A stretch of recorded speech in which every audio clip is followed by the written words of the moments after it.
আজকে শ্রী মাখনলাল সরকার সম্পর্কে তিনি আমাদের বলবেন।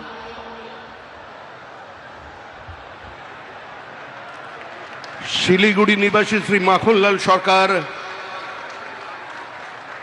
সবরই প্রতীক্ষার মতো দীর্ঘ প্রতীক্ষা।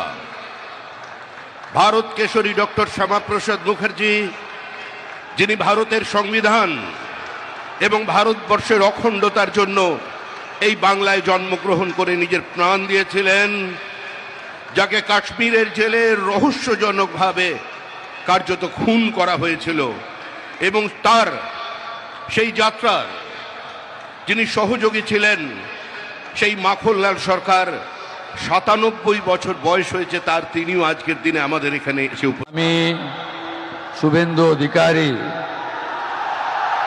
ঈশ্বরের নামে শপথ করিতেছি যে বিধি দ্বারা স্থাপিত ভারতের সংবিধানের প্রতি আমি অকৃত্রিম নিষ্ঠা ও আনুগত্য পোষণ করিব।